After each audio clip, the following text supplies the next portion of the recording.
Daisy is a 13-year-old student who loves to read, tell stories, and paint pictures.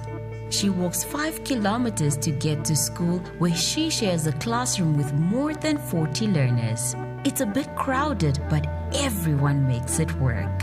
Out of all the learners who are enrolled in primary education in Namibia, only 30% of those will complete secondary school. Daisy and her fellow learners are part of the 29% of all 13-year-olds who cannot read with full comprehension.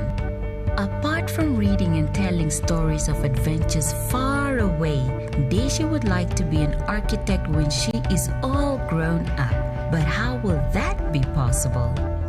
Well, Daisy is fortunate to go to a school that is part of the PUPKEWIZ Foundation Digital Literacy, Arithmetic and Library project.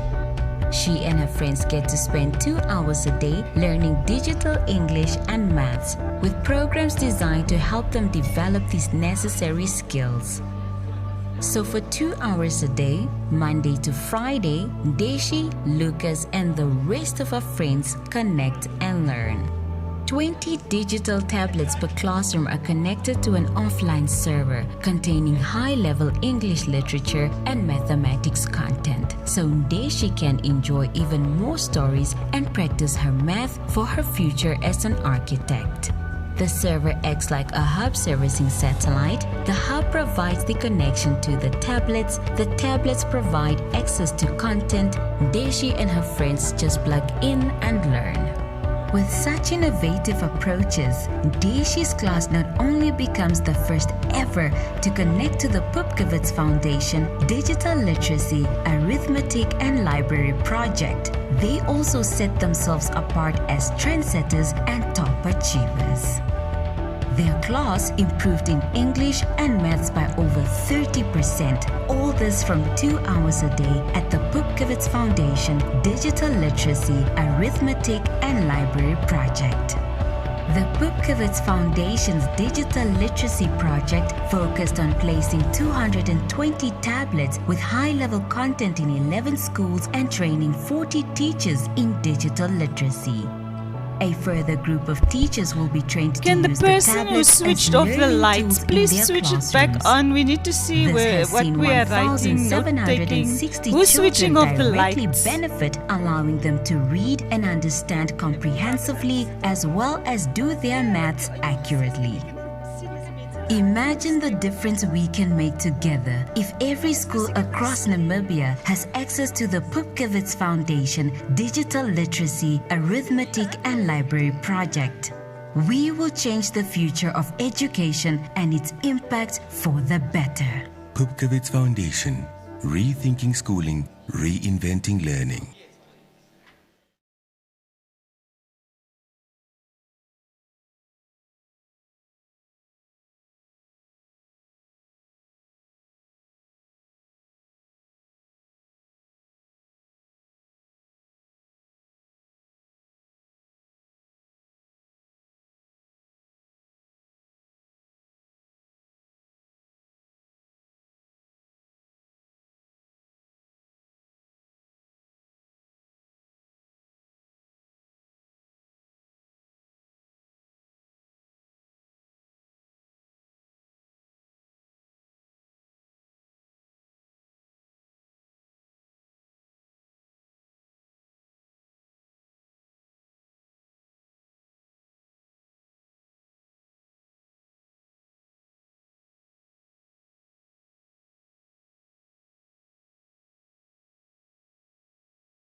show on the road after lunch.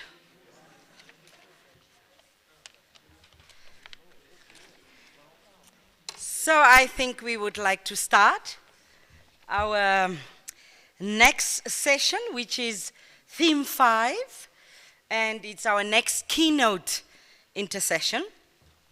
And our session is about digital learning and continuing professional development, CPD. And for this afternoon, we promise you that you're not going to fall asleep, even though it's the graveyard session.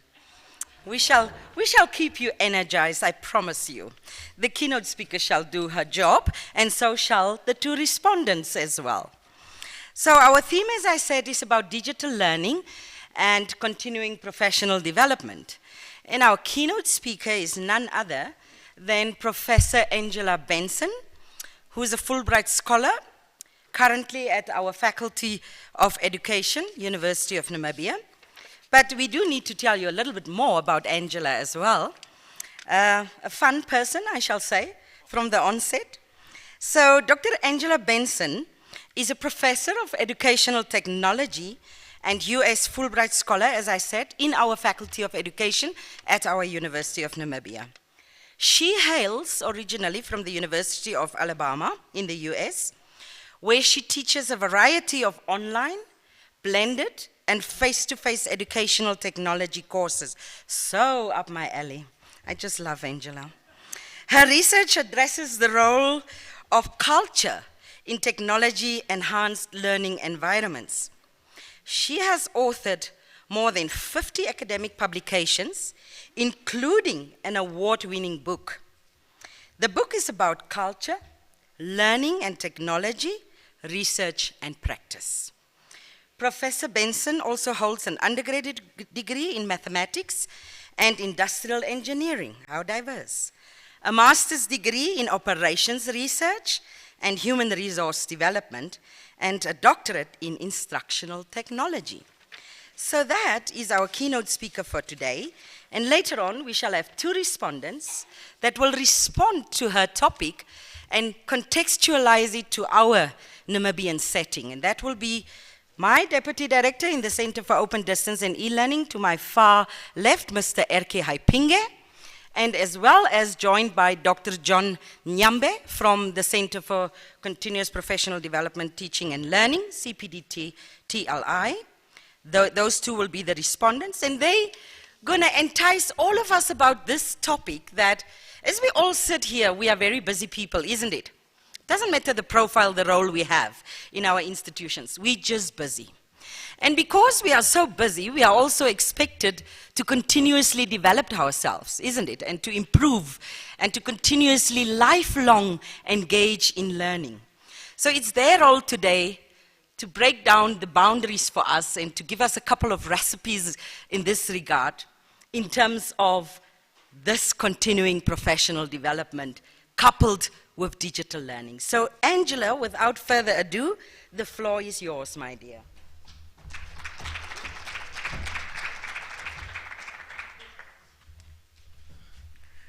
Thank you. Oh, thank you very much. I would say that I'm nervous, but I'm less nervous than I thought I would be. So let's just, I need my pointer. Now, what do I point at? Do I point at that? Yes, oh yes. I'm so excited. I thought I had to point at that, but this makes it much easier. Okay, good. Am I screaming? This is something that I've done since I've been in Africa. When I call people back in the US and I call them using WhatsApp, I find that I scream.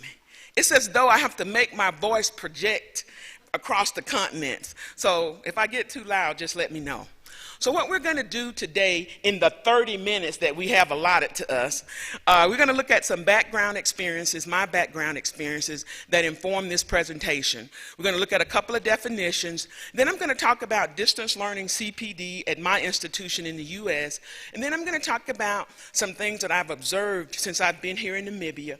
And I want to end with some voices from some of my fourth-year career specialization educational technology students about what their experience has been like in regards to ICT here at the University of Namibia and at the schools where they did their teaching practice. That's the rich part of the presentation. And then we'll do a few considerations for moving forward. So let's get some fast facts about the University of Alabama. That map sort of shows you where we are. The yellow is the University of Alabama. The red dot is, the yellow is the state of Alabama. The red dot is the University of Alabama. And the University of Alabama is in Tuscaloosa. We are a very high research university, which means that even though our logo says teaching, research, and service, we're really research, teaching, and service. We'll talk a little bit more about that later. The population of Alabama is about 4.9 million people. The population of Tuscaloosa is about 101,000 people. Our enrollment is 38,000. We enroll about somewhere around 7,000 freshmen every year, and we have about 4,800 graduate students. The University of Alabama is what's known as a PWI, or predominantly white institution. For us, that means that 75% of our students are white and 10% of our students are Black Americans.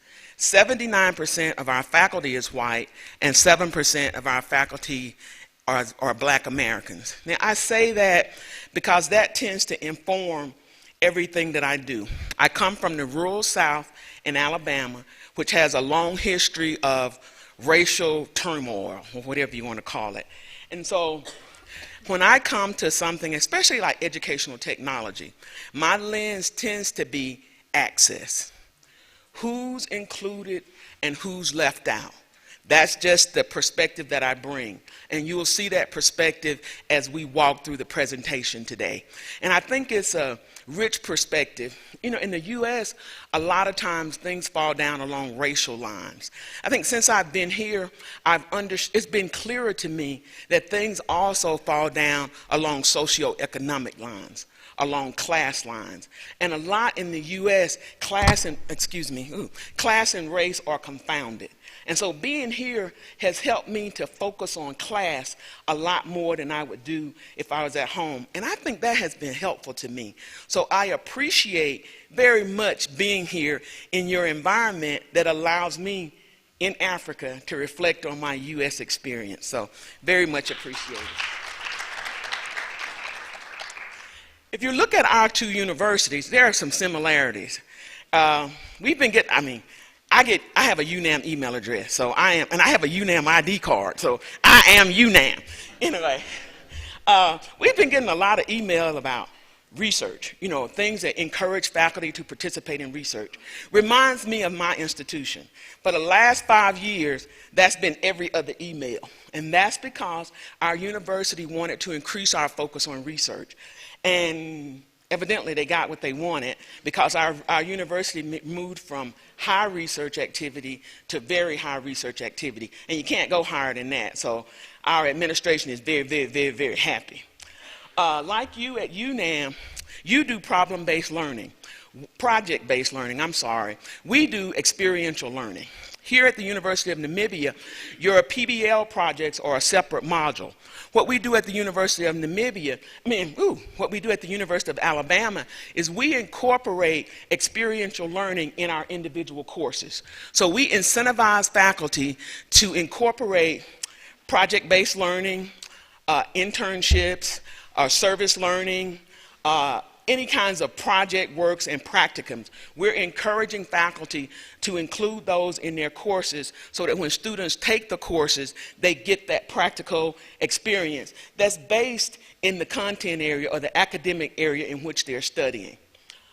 Like you, we focus on undergraduate research. Unlike you, we don't have an undergraduate research project that everybody does. It's an option for students. If you want to do undergraduate research, there is that option. And we do a lot of incentivizing. So we incentivize faculty and students to participate in undergraduate research. Like you, we are revisiting our curriculum. We just started a general education task force, and that task force is tasked with revamping the first 2 years of the undergraduate experience at our university. So there are quite a few similarities, which may be the reason why I feel so at home here. Oh, so that's what informs me from the U.S. Here's what informs me from Namibia.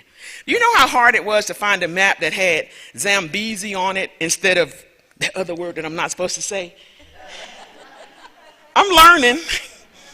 My husband and I have been fortunate to travel your country, and we have had a wonderful time. Our first trip was to Swakop.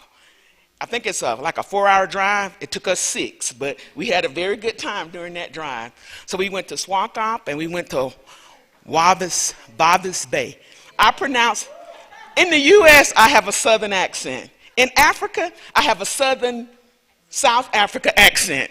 The South in Alabama just won't leave me. Our next trip was south. We've been as far as, our first trip was to Rehoboth, then we went to Mariannal, then we went to Keepman Swoop Whoop, because the K sounds like a W. My students told me that.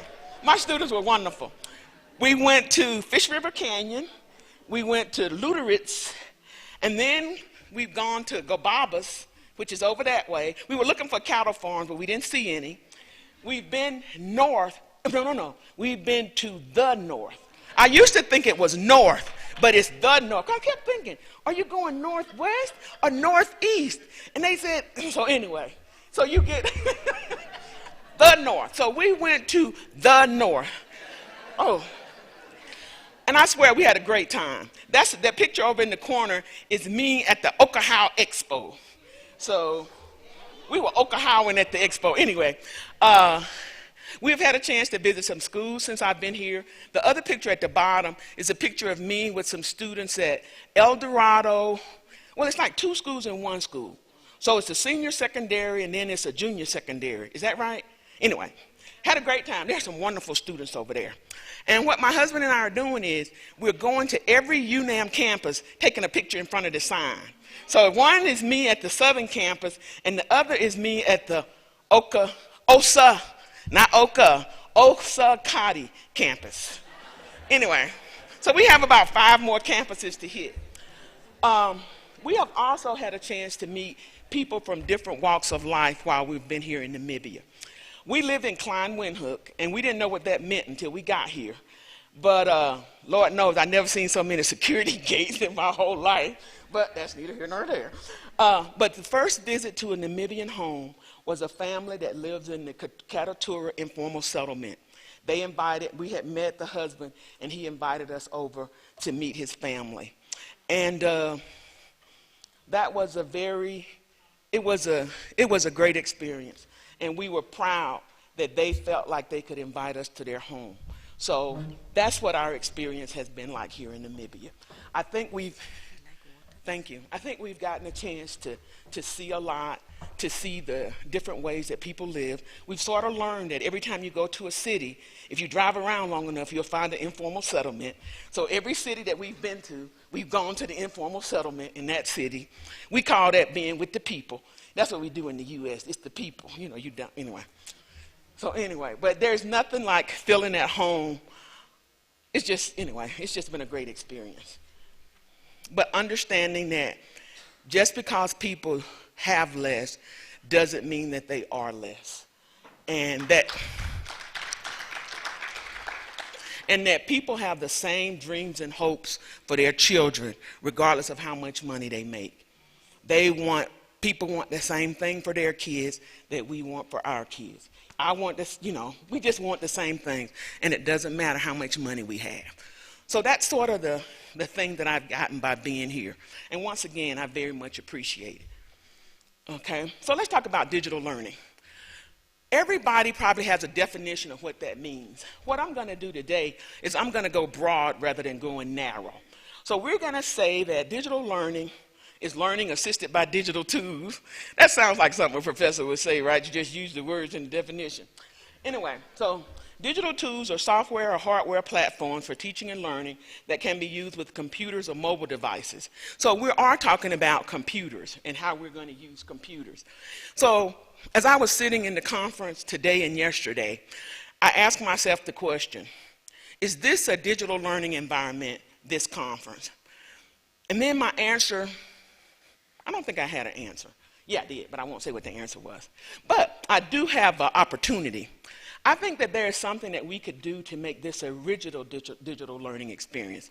And what we could do is, what I also noticed is that people take notes. It reminds me of my kids in class. You know, they're taking notes so that you don't forget anything that the professor said. And then people are taking pictures of the screens. So this became my thought. As teachers who are modeling practices that we want to employ in our classroom and that we want to see deployed across the country, how do we turn this event into a digital learning event? One of the things that we got today was what's that thing you call it? The power bank. See, I would have never gotten that. That's why it's good to have friends that know more than you. Okay. And sometimes you go to conferences, you get the USB drives. I used to love getting them, but now I got like about 100. And the thing is, they have nothing on them. So what I want to suggest is that when we have gatherings like this, that we give the USB drives, but we put the presentations on the USB drive so that people can take away something from our gatherings. That's a small step, but it's a major step because it begins to change the way we think about what we do in meetings. Now you're not trying to write down the facts that I say. You're writing down the thoughts that you get based on the facts that I've said. Does that make any sense? So you're not trying to write down so that you don't forget. You're writing down so that you can learn. Anyway, so that's how we're going to think about digital learning. We're going to think about it from something as simple as a flash drive with the presentations. And even though that sounds easy, that's hard, because some people are not going to want to give you their presentation. But that's for the conference organizers to figure out, right? Not us. So we're going to go everything from materials on a flash drive to a fully blown online or mobile learning solution. Ooh, hoo, hoo, hoo, hoo, hoo. Yeah, you can't give me water. Okay. Now, we don't have to define continuing professional development because we've been talking about that for the last 2 days. But Dr. Dean has given me the leeway to talk a little bit about some things that we're doing in the undergraduate world. So we're going to talk some about that as well. So what does digital learning look like at the University of Alabama? In Alabama, education is controlled by the Alabama State Department of Education. And I say controlled, and I think I really do mean controlled. I don't think I'm overstating it. Anyway, the Department of Education decides what professional development is acceptable and who can provide that professional development. Our teachers need professional development in order to maintain and renew their teaching credential. We have 3 categories of professional development providers. We have regional service centers.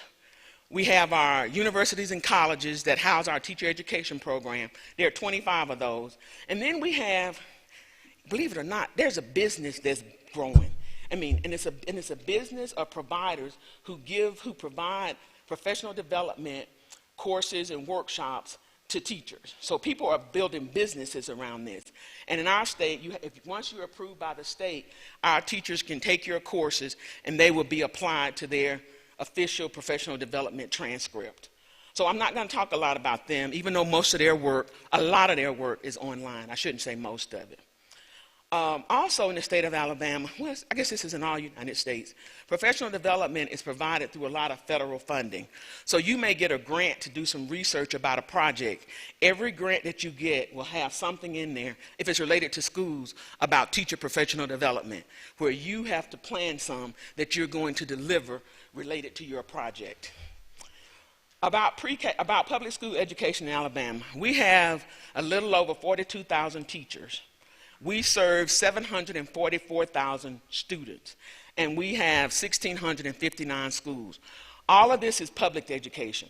We also have a private education sector that I'm not going to talk about because I don't know about it. Okay, so let's do a minute or two on our regional service centers. If you look at the map, you'll see that there are 11 of them. There's a number and a colored area. In that colored area, there are a series of boxes. Those, series or whatever. Those boxes represent counties. My university is in Region 4. That university serves 9 counties, 12 school districts, and 120 schools, something like that. That's what that service center serves. The State Department has defined the areas in which our service centers can do professional development. So you can't just do any willy-nilly professional development. It has to be in what the State Department has defined as a critical needs area in the state. And that tends to be reading, math. I think there are like 7 areas. I don't have a list. Our PD tends to be project-based. That means that if you go to the PD, you are expected to have something that you take back to your classroom and implement. Be that an intervention, be that some type of artifact, but something needs to come out of that PD and you need to be able to evaluate it. That's where our professional development is moving. We are also moving towards using a lot of professional development groups. That's somewhere between 8 to 15 teachers working together, working on projects that would be in their individual class, but all of them working together on the same problem. And so those groups are typically led by a faculty member at our university. And that's one way that faculty get to move forward their research agenda. It allows them to work with teachers, and through those teachers work with their students. Our professional development is offered face-to-face, blended, interactive video conference, and online. If you look at the rationale for why we're doing digital learning, it falls into 2 categories. There's access and there's efficiency. And access, like I said, is my thing, and I sort of like efficiency too. Now, we did not set out to do this, but what you find is that once you put people in technology-mediated environments, they get comfortable with technology. Once they get comfortable with technology, they then start to use it in their classrooms or feel more comfortable using it in their classrooms. In the state of Alabama, in our regional service centers, every regional service center has at least one technology in motion specialist. And all that is a technology specialist that's housed in that regional service center. The focus of that specialist is helping teachers to effectively integrate technology for improved student learning outcomes. Now, since we have started with these technology specialists, we have seen a lot of our professional development move online. And that's why, because the people are comfortable online. If you will remember that map, our 11 regional service centers are all across the state. So when they first, what the technology and motion specialists did is they created a Moodle site. And that Moodle site was a way for them to share resources across the 11 service centers. So there are some things that we might teach. Everybody in every district might want to know about something. So there's no need for everybody to keep creating it. So once somebody creates it, the other people can use it. And by putting it on this Moodle site, it gave all of them access to it.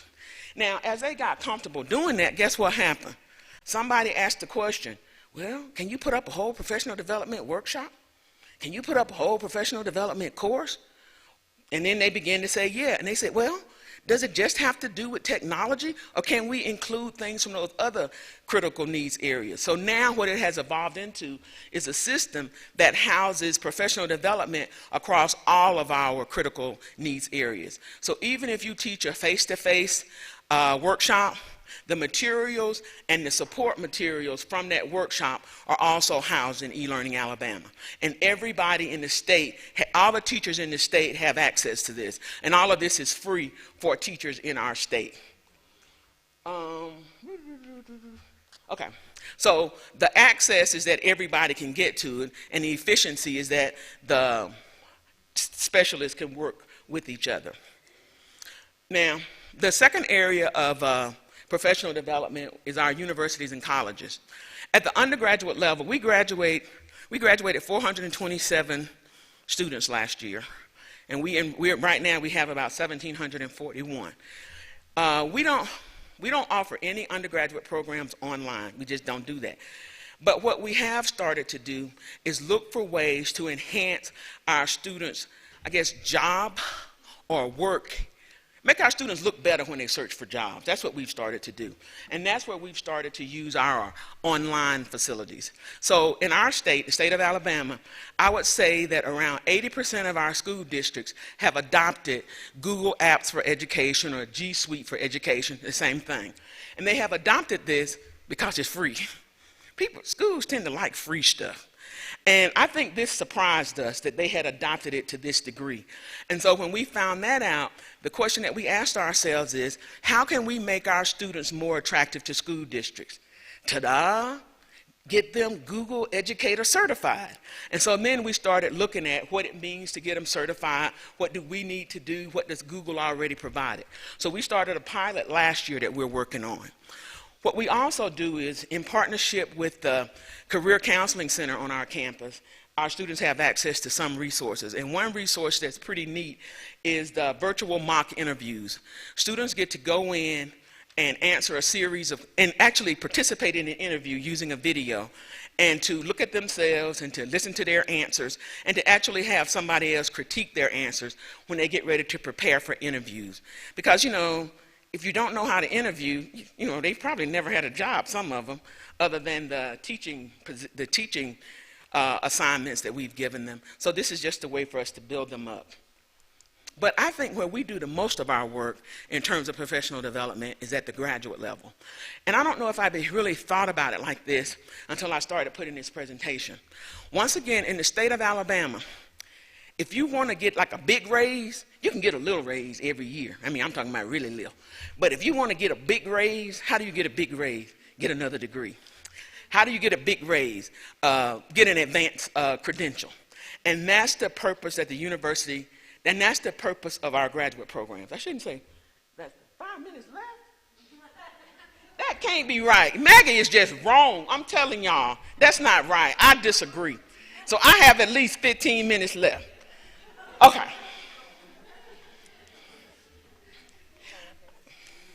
Okay, we have 14 fully online master's programs, 5 fully online specialist programs. And a specialist program is 10 courses above the master's. And we have 1 blended doctoral program and 1 fully online certificate. All of these programs, except 1, are built from programs that we already have. So we already have a master's in elementary education. So we put that master's online. The change that we make to it is that when you take these programs on campus, you have the option of doing a thesis option or an all-course option. When you do it online, you do an all-course option. And that all-course option comes with a capstone project that you have to do that relates back to your school and to your classroom. So that's the professional development part of it. We have an online instructional technology program, and we don't have a campus version of that. All of that is online. Why did we do that? People, in order to move out of the classroom in the state of Alabama, typically you need to have an advanced credential or an advanced degree. So if you want to be a teacher leader, you need to have an advanced credential.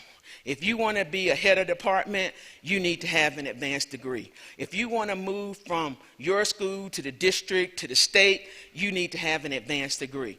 That's why we consider these to be professional development, because they help you to move along in your profession. To be honest, our faculty didn't want to do it. They said, well, quality is going to go down. Well, of course, you can tell by the way I'm doing that I wasn't one of those faculty, right? Okay. But the reason we ended up doing it is because students stopped coming. Let's think about this. You're a teacher and you work full-time. How are you going to come back to school full-time and get a master's? How's that going to work? So it privileged, and that's me back to my access thing, it privileged people who were able to come to campus over people who couldn't afford to quit their jobs to come back and get a degree. So, well, and now that we're doing it, our enrollment levels have gone back up. So people like our school, but given the option of convenience over coming to our school, every time they choose convenience. Okay. Well, I guess I won't talk too much about this since Maggie's so mean. Anyway, I think you at the University of Namibia are in a better place than we were. You know, you're able to step back right now and say, what does it mean for us to do digital learning CPD? And you get to not just think about access and efficiency, but you get to roll in from the very beginning. This is also going to help my teachers be more proficient with technology. This is also going to ready my teachers to be able to integrate technology in their classes. That's something that you get to do that we just sort of fell into, you know what I mean? So you get to be deliberative and sort of chart a path that you want to follow, where we sort of, anyway, that's what we sort of did. So these digital tools, what you also do, given that what I understand that you're doing at the University of Namibia is moving to Education 4.0, that chart there, and if anybody wants this presentation, you can have it. That chart there looks at some of FISC's trends or characteristics of what Education 4.0 is. If you look at that top row, the first one says anywhere, anytime learning. That's what we need to be providing. Personal learning, where students can learn what they need to learn when they need to learn it. And flexible delivery. You need to give it to me the way that I can access it. And that sort of, so you get to look at Education 4.0 and use that as a guide when you're developing your plans for digital learning CPD. And I think that's pretty neat. I like power. That's power. Oh, 10 questions to deliberate. I got to do my 10 questions, then I may sit down. I told you I'm all about, so these are my questions. I won't give any preface to them.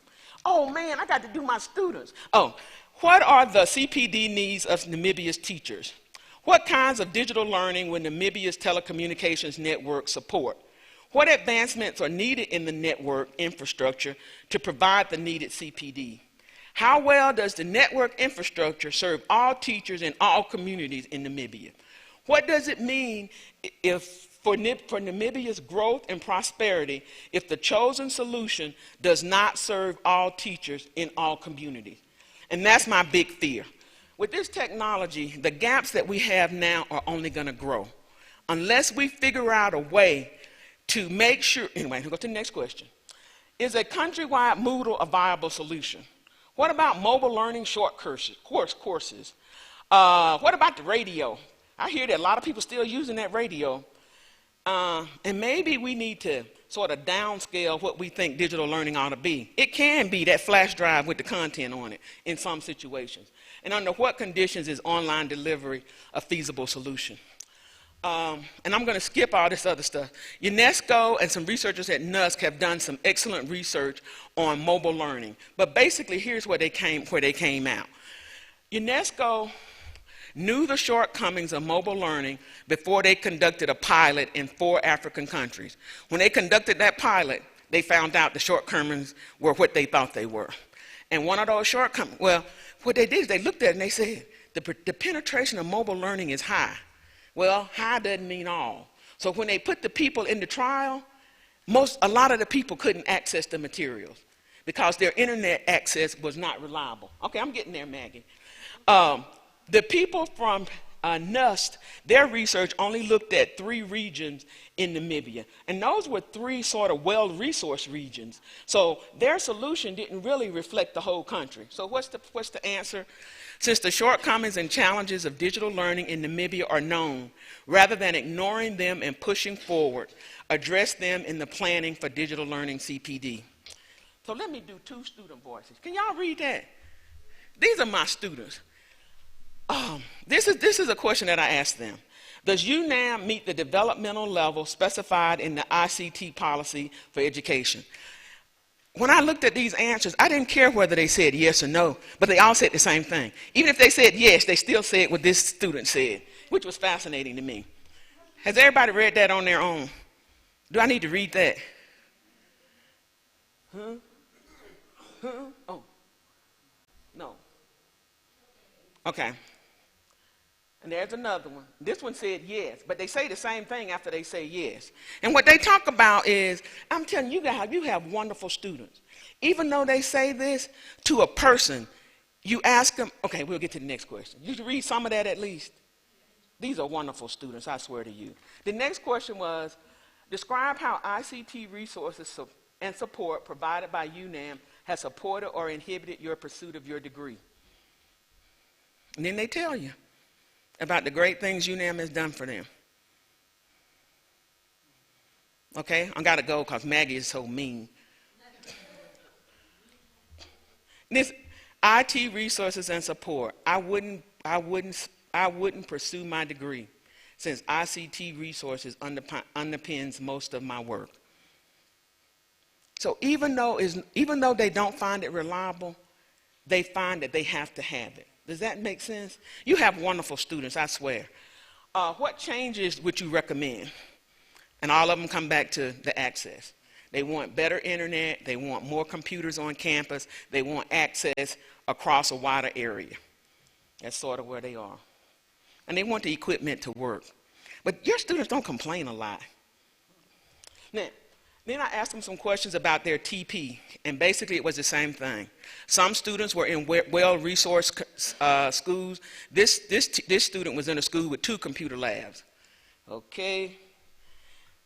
There are no attempts at teaching or integrating ICT in the classroom or curriculum. There is only 1 computer at the school, which is about the most was projectors. Okay? Anyway, that's basically what. These are some great quotes. I feel like I'm shortchanging my students, but it's Maggie's fault. So moving forward, just remember that everybody doesn't have access. Professional development is not the answer for a lot of the problems that the schools are facing. Is just not. The cost of internet access is an issue. My question is, if TN Mobile can give free WhatsApp data, why can't they give free Moodle data? I don't know. So somebody probably should ask that if they haven't already asked it. Anyway, and we need to take an inclusive approach to digital learning that requires all digital learning that we do is accessible by all teachers. And if it's not, we need to always find an alternative. So that's it. I'm sorry I went so long.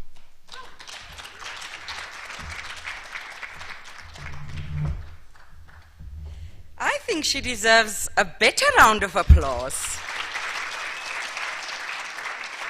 Thank you, Angela. Oh, Angela, so sweet. Yeah, I have to be a tough timekeeper. The dean said nobody should go over the time. You should stick to the time. So we are making sure. But thank you, Angela, for gracing, this stage with your presence, talking about your country's experience and comparing it to the experience here in our country that you are now living every day with us. And for calling a spade a spade. It's important that we need to reflect on the realities of what we face daily and that we collectively find a solution for that. What I like most about what you said, Angela, is that because it doesn't mean that because people have less, that they are less. We need to treat everybody the same. What she also said that resonated with me is the fact that she wants to turn a conference digital, like the one we are in right now.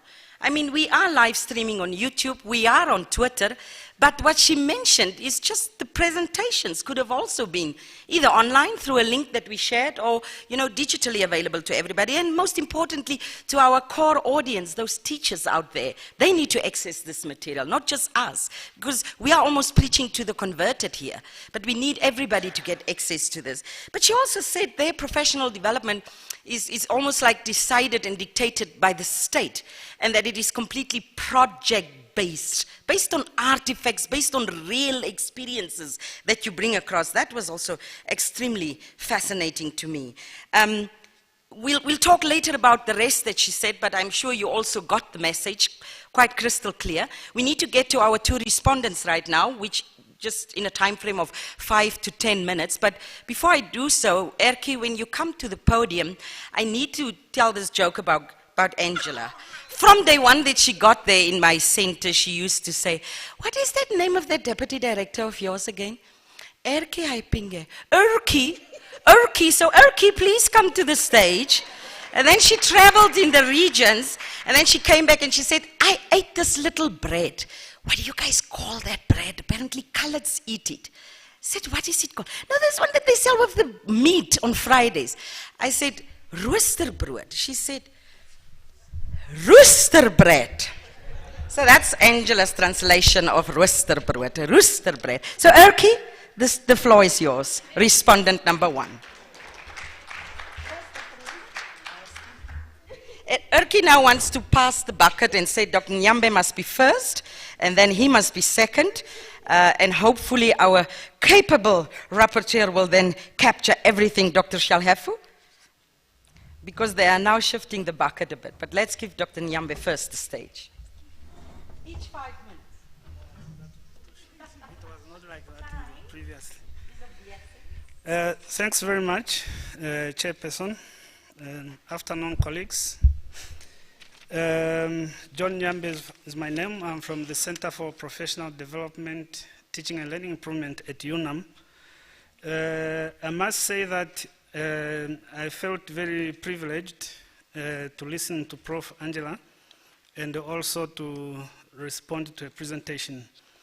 There were quite a number of lessons that I could draw, and I could also see that our teacher education is almost the same size as theirs. They have 40,000 teachers.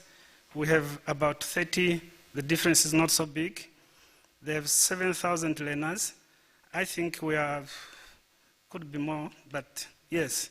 So some of the lessons were issues such as embedding project-based approach, which is a change project in our CPD, embedding Education 4.0, and several other examples that she gave. As I listened to her presentation, I drew some parallels. Prof. Angela spoke about a CPD model that is ICT-driven. She spoke about mobile learning, and she also spoke about issues of access, equity, and inclusivity. And in our case, we have also been moving in the direction of ICT-driven CPD. Those that are familiar with our CPD system, we have what we call the Copano Online Virtual Forum for Educators, which seeks to bring educators together in a virtual community. Namibia is a very vast country geographically, and given our economic constraints, you cannot be assembling teachers every time for CPD. So through Copano, teachers can meet virtually, they can discuss, they can create learning communities, exchange learning materials. We also have a huge repository of learning content on the portal, and we also have short courses. But the question that I'm raising pertaining to online or ICT-driven CPD is, to what extent do you ensure issues of access to teacher learning, issues of equitable teacher learning, and issues of inclusivity, given the ICT challenges that we have in Namibia, for example? So while mobile CPD, mobile learning technologies-driven CPD appear to enable teacher learning, it could at the same time constrain teacher learning if those aspects are not addressed. She also spoke about state-sanctioned CPD in terms of numbers of CPD activities that a teacher should have and the type of CPD. For the past day, we have also been talking about establishing a regulatory body for CPD in Namibia. I think you will recall from the discussions yesterday. And the question I'm asking, how do you ensure that CPD does not become an externally regulatory discourse? CPD, as externally regulated, suggests some kind of external motivation as opposed to self-motivation or intrinsic motivation. And we all know the consequences of externally driven learning opportunities, that teachers tend to play the CPD game. They will put up the nice face when the external force is there, and once it disappears, they revert back to their default status. There are also issues of resistance. CPD will be seen as an add-on. So as we venture into the regulation, we have to be mindful of those kind of questions. Maybe the next stage will be for us to inculcate values of self-motivation to learn as opposed to external regulation. Prof. Angela also spoke about structures, and we could see from the presentation that their CPD system is a nationally coordinated system. And in our context, we have also moving towards establishing a national CPD system, which consists of structures at the national level, structures at the regional level, and site-based structures at the school level. We have a model that we call a decentralized or site-based CPD model. And Prof. Angela spoke about regional service centers in their context. In our case, we have teacher resource centers working closely with these regional structures. She spoke about state designated areas of CPD, which are more on the supply side of CPD, and we also have several CPD that are supply driven. And once again, there are always questions around supply driven kind of CPD. You know, whose needs, whose interests does it serve? And to what extent can it develop self-driven learning in the teachers? But we also have demand-side CPD, where teachers identify their own learning needs and learning opportunities are constructed around those needs. The presenter also spoke about CPD as a pathway for teachers to obtain their first or their teaching qualifications. She made reference to master's and PhD. In our case, I think we can learn a lot from there. We have attempted going in that direction, a program called Diploma Junior Primary Education Insight, which is a first qualification in teaching for the students involved, but it builds on the CPD model that is site-based or school-based. I also made some reflections on our context in Namibia. I think one of the challenges, much as we can learn from our colleagues, one of the challenges that we have is to construct an enabling policy environment for CPD in Namibia. But by extension, we also appear to have a problem of implementation. I don't want to go into the discussions that we had during the first day, but if you take the national professional standards for teachers in Namibia, these standards were developed almost a decade ago from now. And these standards provide good basis, good policy basis for implementing CPD in Namibia. But we have had problems in terms of implementation. One of these is the career path for teachers. One of the speakers alluded to the fact that excellent teachers are removed from classes, they become school administrators. But in the professional standards, we have a provision for teachers to remain in the class, excellent teachers, but their pay structure moves like that of administrators. The issue of the professional board that we spoke about has also been provided in the National Professional Standards since 2006, the regulatory body that we spoke about. But we have not been able to implement that aspect. Issues of teacher registration, teacher licensing, I think we need to engage in some critical reflection of some kind to establish what it is that slows down the implementation. 3 years ago, we also crafted an educator policy, which makes very good provisions for CPD, most of the things that we have been talking about.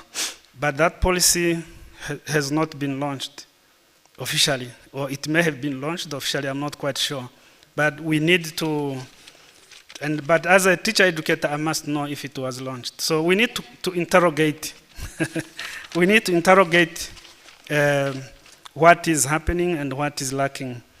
The issue of culture of change, the nationally coordinated CPD system,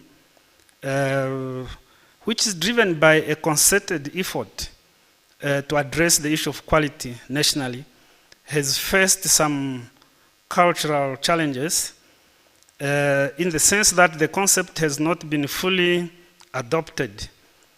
Certain players in CPD have continued to work in isolation, work in a fragmented manner, providing one short kind of CPD and almost competing among providers and resulting into beneficiary fatigue, duplication of CPD activities. So there hasn't really been a culture shift in terms of taking on board these new developments. And I think one aspect where we might also be learning from Prof. Angela's presentation is on the issue of funding. It appears in their situation, funding is one of the drivers that keep CPD moving. I know that funds should not be the only solution, but I think we need to also consider the issue of funding because that can halt the whole CPD machinery. So with those comments, I think we have a lot to learn from Prof. Angela, and from our center, we will engage with her. Thank you. Thank you.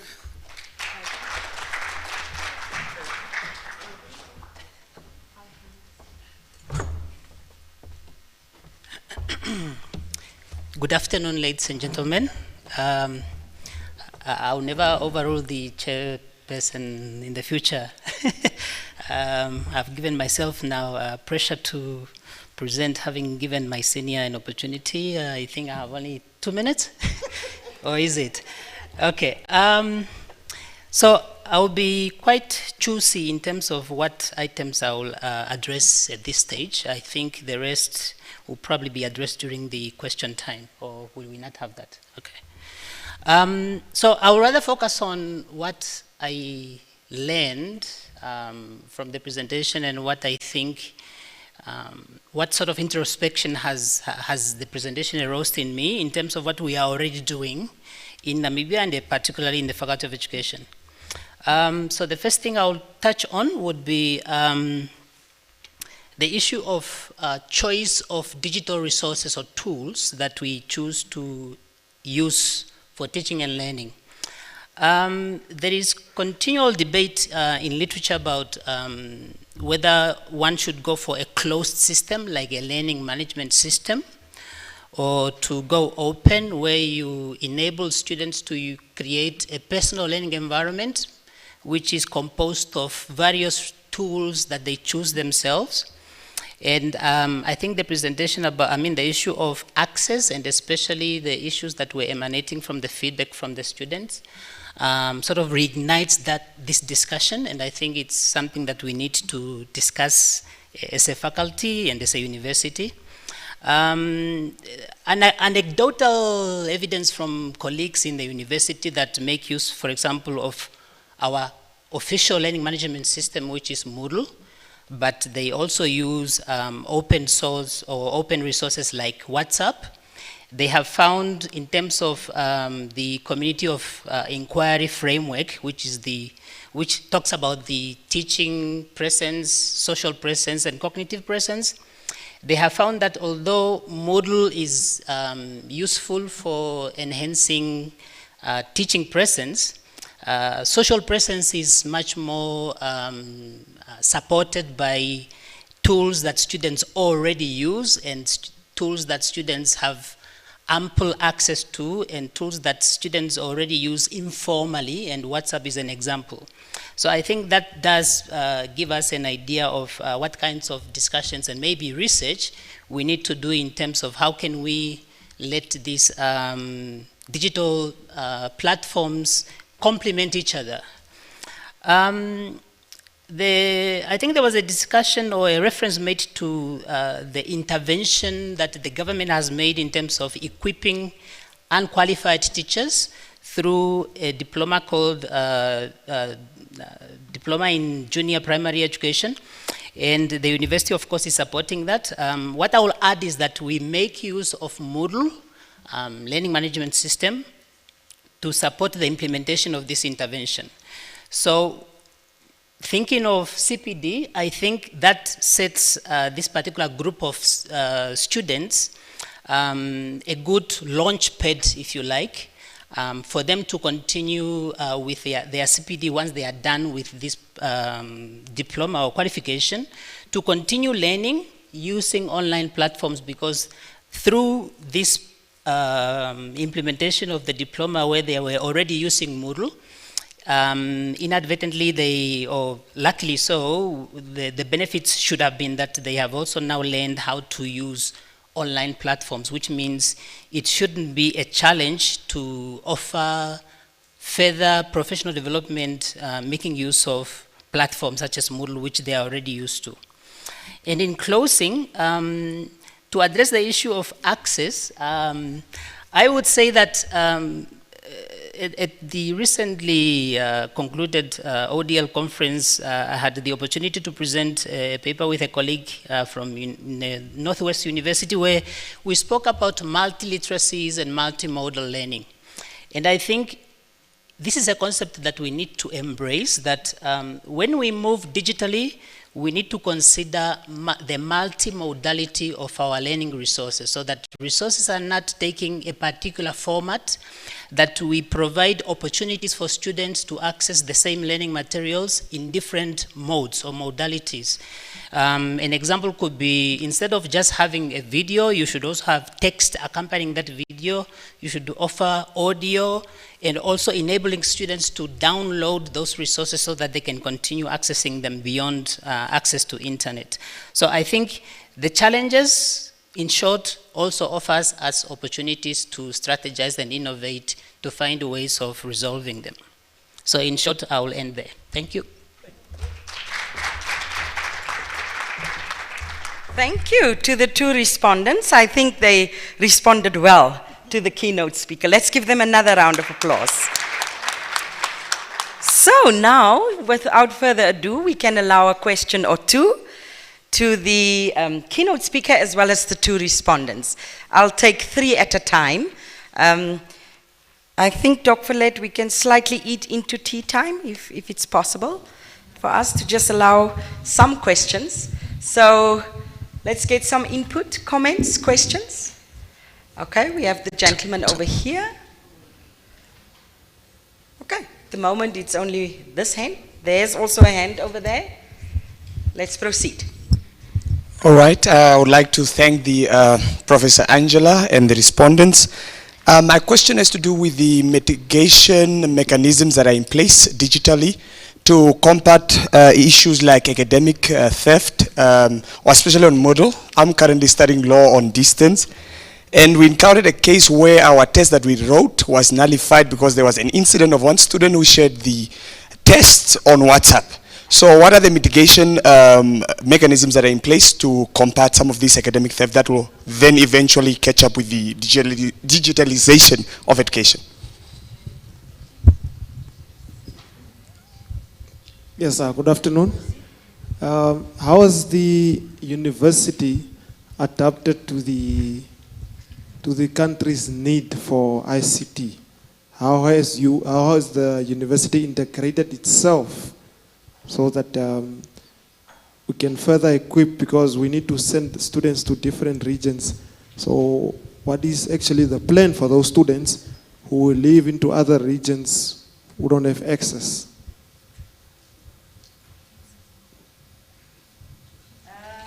Looks like we have those two at the moment. Okay.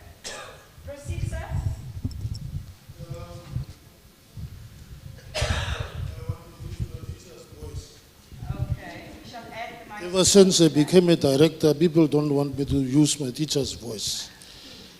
Let me just quickly get... the presenter talked about the Google Educator certification.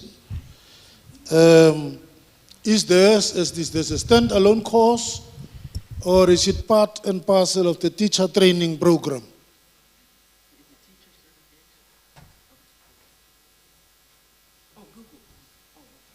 Google. Yes, I need to get my pronunciation right, huh? Like Swakop and Ketmansop and so on.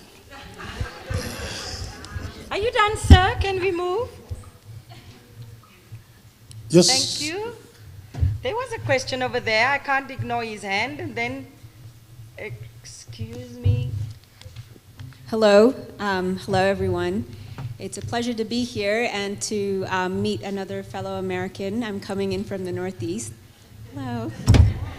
I'm also a EdTech consultant for UNICEF, and I've been looking at using technology for teacher training and for learning. So this session was very interesting to me, and I wanted to know experience with micro-credentials, the idea that you can break training down into micro pieces that are available on mobile devices that make it a lot more accessible. 100%. The respondents and the presenter would be able to respond. Last question, then we would look at the responses. Thank you. Just two questions. One is quite a majority of Namibians maybe have access to radios more than the internet. What is the place of using radio in the digital arena to reach many who are in rural communities? The second one is, could we be running away from massification, using digital technology to solve a small problem by creating a big one? Because currently we, for example, some modules at UNAM, Communication and Study Skills in English. Just the name of the module tells you that there is a lot to do with communication. And the moment you put it online, you are divorcing authentic communication from the teaching.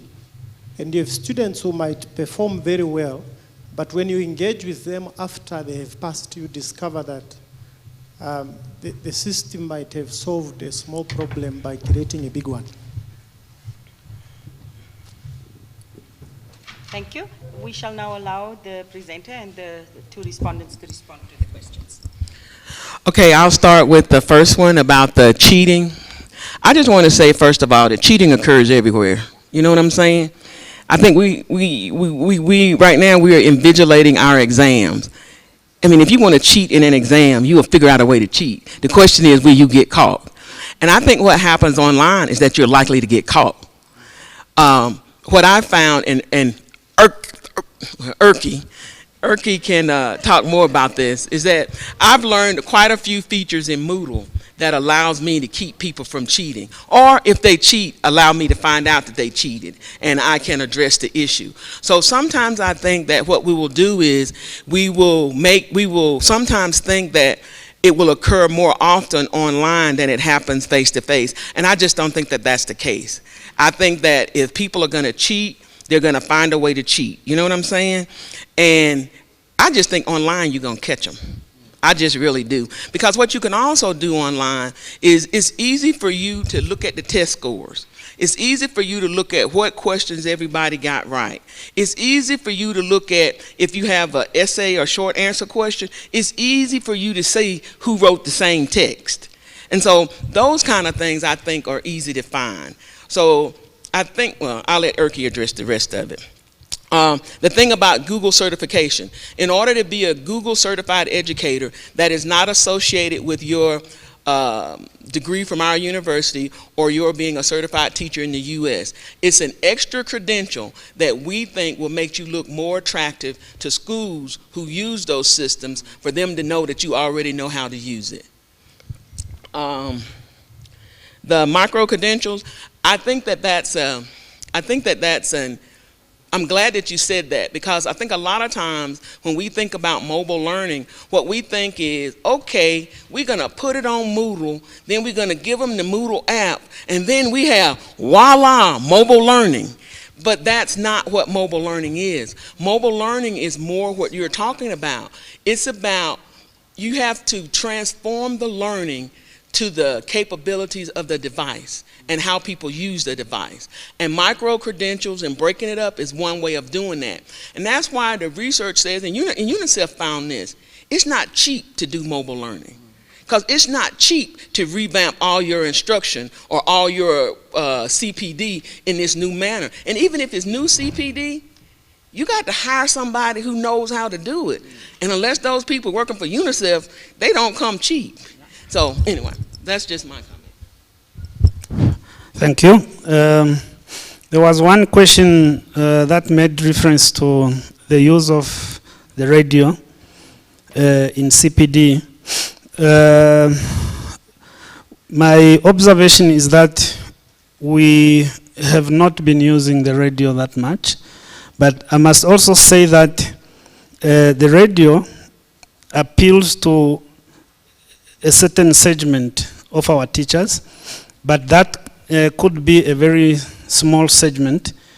What you see most these days is you would see some youth, even when they are walking on the street, they have some earphones plugged into their ears, and those things are connected to a mobile phone, or an iPad. So I think what we need to move into, and that's where we have the biggest segment of our teachers, is to have some audio-based CPD courses that can be downloaded and they can listen to with the earphones plugged in the ears as they walk around. The radio itself is losing currency. I don't have a radio at all. And I know there are many people that, except for the elderly people in the villages. So I think as we venture into technology-driven CPD, we also need to interrogate the issue of appropriate technology. There was a question on UNAM students in other regions and access to ICT. Just to say that every UNAM student gets an ICT device for internet connectivity, right, Dr. Pekas? And on that device, they get a certain quota of bundles each month. So if they are in an area where there is MTC access or telecom, they should be able to access internet. So there is that arrangement. And on most campuses, there is also Wi-Fi connectivity. Thank you. Thank you very much. I think all cases or questions have already been touched. Maybe I'll just add on to what has already been said. I'll touch on the issue of cheating on the test. I think what that case illustrates is that digital devices do the affordances that they offer, which is easy sharing of resources, for example, also bring along new challenges, which means these are cases like this are good reference points for us to inform policy and practices. And I will also echo the comments made by the earlier speaker that the fact that we have incidences of cheating that have been picked up online doesn't necessarily mean that more cheating is happening online. It's just that it's more accentuated and possibly that it's easier even to pick it up. However, that doesn't mean that the university doesn't need to do something in this case. In fact, the university at the moment is in a way of coming up with digital assessment policy or framework that would inform the conduct of especially high-stake assessment, such as, for example, a very important test that is contributing to continuous assessment. interventions such as, for example, requiring students to take these tests at particular venues, where students can only access such a test in an invigilated context or environment. So we know that assessment takes different forms and it's used for different purposes. One of those is just assessment for learning.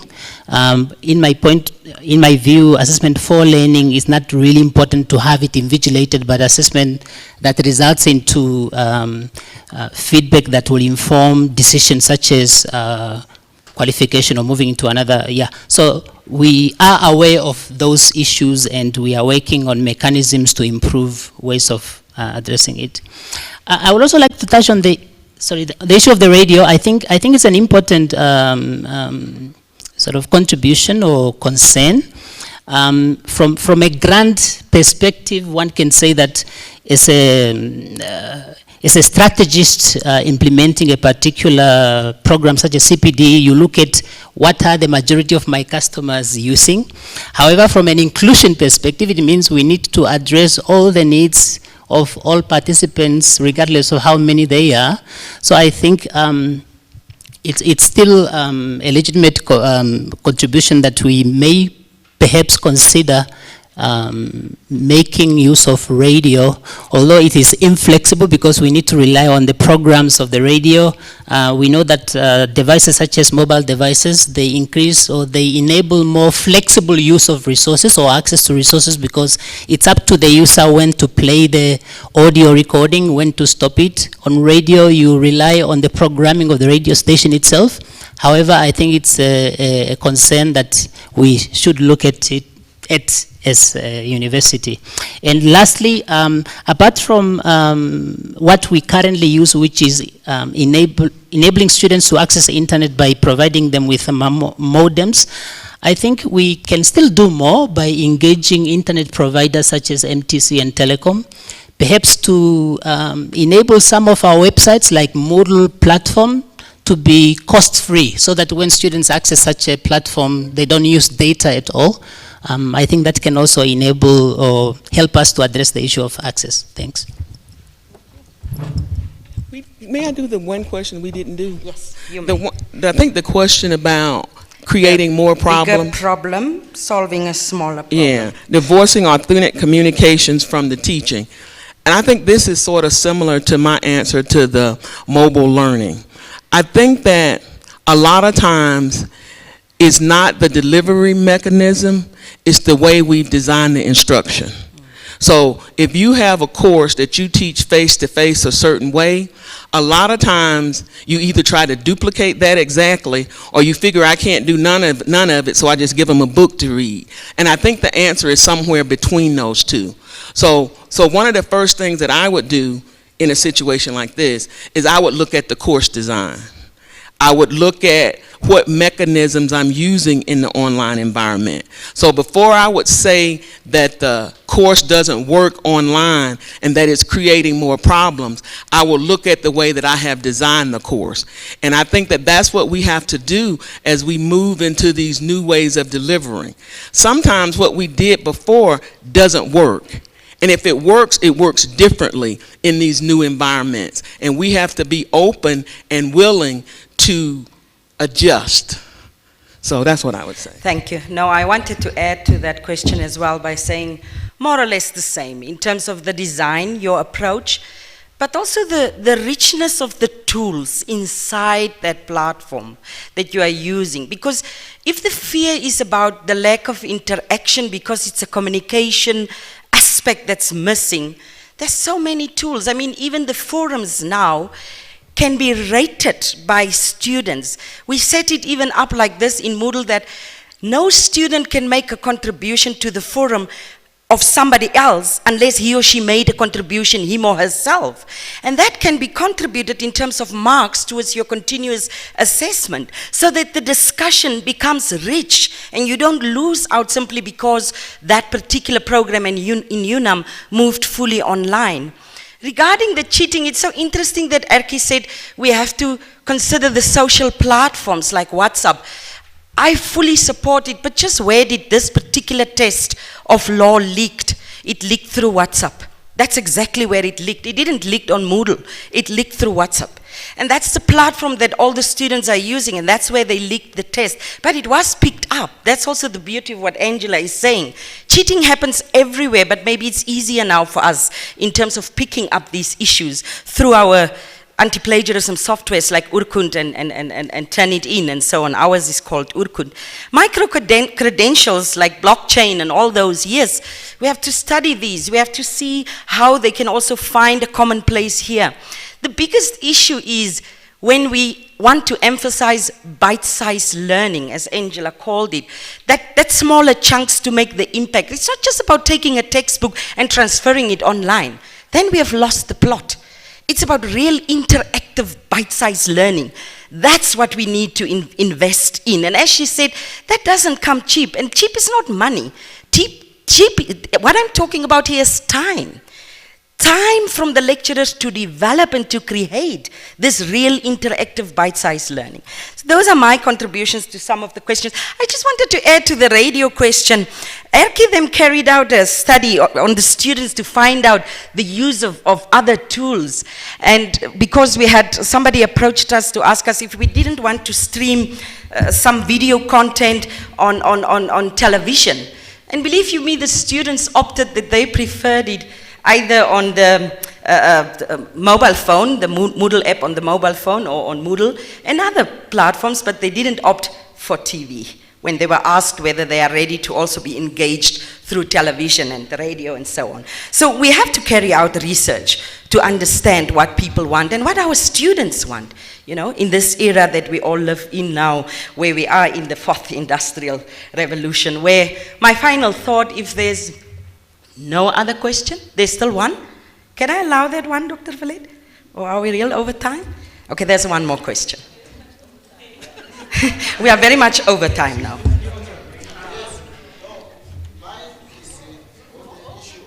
Oh, there are 2 people now. I thought I allowed at the back. Yes, and mine is so much crucial. You must look at satellite campuses. You can talk about Moodle, you can talk about what? When we don't have computers, you only concentrate at what we call the main campus, which is Windhoek campus. Go out there and find us how we are suffering with the student. The students, they are not here, but I'm talking on their behalf as a student also. People, this issue of only saying that the students who are paying money, they are only in Windhoek, it's not true. Take the money out there. All good things always comes from the village. Thank you very much. We have heard. We 100% agree. If you cannot do that, go to the Ministry of IT and ask for money. If you are failing, call me, I'll go there. Yeah. No, that's fine, my dear. We shall do that, and we are listening carefully. I shall lay off your fear a little bit. I recently sat on a tender committee where they told us the computers that we are now assessing on that tender is not for main campus.